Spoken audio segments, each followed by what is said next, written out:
Over the past few months, I've been taking decluttering to a whole nother level. Getting rid of all that non-essential junk that just clutters up your life.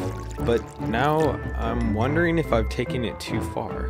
It's getting to the point where everything is starting to look like clutter. Should I get rid of this? No, that'd be crazy.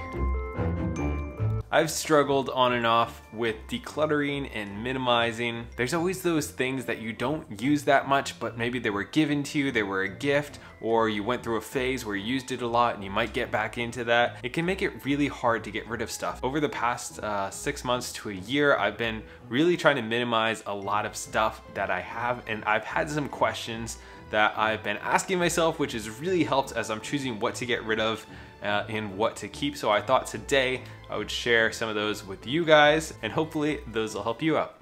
If we moved, would I take this with us? So we moved like 6 months ago, and in about 6 months, we're probably gonna be moving again. So we're trying to make sure that we're not just moving a bunch of junk from one place to the other. We even have like a room upstairs of just stuff that never ended up getting placed throughout the house. But some of that stuff we actually will need, like when winter comes and stuff like that, but not all of it. So we're trying to make sure that we're asking, as we're going through everything, if we move again, which is really real for us, but even if you're not moving, if we move again, will we take this with us, or can we do without it? When did I use this last? This would be like the 90-90 rule or 6-month rule. Like if I haven't used this in the past 6 months and I'm not gonna use this in the next 6 months, I'm just gonna get rid of it. That one definitely helps. There's certain things that I don't know why I feel like, well, I'm gonna end up needing this again at some point. But I've just been getting rid of those things. If I haven't been using them, if I absolutely need them that much in the future, I can go out and buy it. It's not that big of a deal. And at this point, I just want my house, to be clean and minimized and, not a ton of stuff everywhere. Would I buy this again, or would I spend money to get this thing? As a very frugal person, this one really works well for me when I say, would I spend another $20 to get this thing? Usually the answer is no. So like with all these things, we're trying to sell as much as we can. I've posted a couple things this week, and the rest we're gonna either donate or junk, depending on like what type of stuff it is. But if you wouldn't spend money on it, or you wouldn't buy it again and you can actually get a few bucks for it, that's definitely a good sign that you should let it go. And also a quick tip, if you are selling a bunch of stuff off like I've done in the past and I continue to do, you can always have that money can be reward money for going out to dinner or going on a date somewhere, doing like whatever you want to do. That also kind of gives you a little tantalizing carrot in front of you as you're getting rid of stuff. That was a bad analogy, I'm sorry. Do I need this to be happy? I tried this for the first time a couple of weeks ago as we're trying to go through that room that I talked about, and I've been like literally holding things in my hand and like asking, do I need this to be happy? Does this have any impact on my life or anybody else's life? Does this add any value to my life? And a surprising number of things just don't, if you're really honest with yourself. It also helps doing this with a partner. I've been doing it with my wife, and that person, when they're holding that thing and they're saying it does add value to my life, you're like, really? Really, that adds value to your life? Why am I holding on to this? It's time to get deep. So, I can't say that.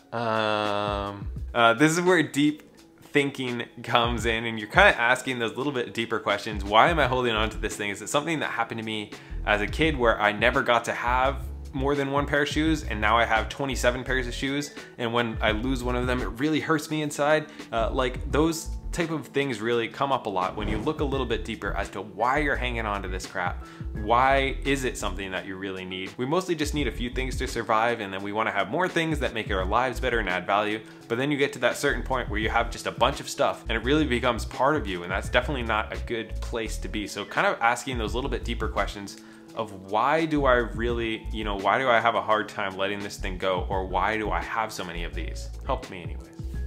Where did this even come from?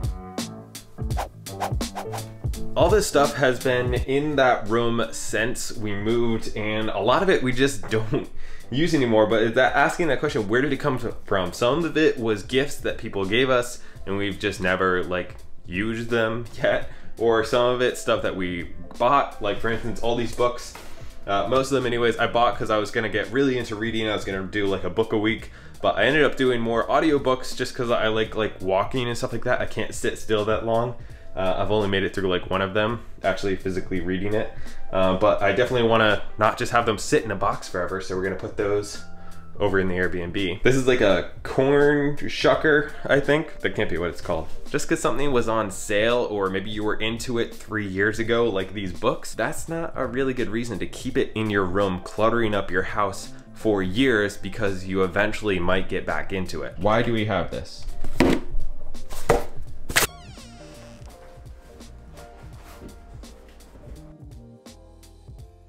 Before I donate stuff to other people, I always start with donating to myself. This is actually a great book, by the way. I have 2 copies of it, so that's why I'm putting this one here, but you should definitely read it. By the way, this is one of my Airbnb bedrooms. As you can see, it's pretty sparse everywhere. I might have taken minimalism a bit too far in here, so that's why I'm trying to decorate a little bit so it's not just everything white and blank.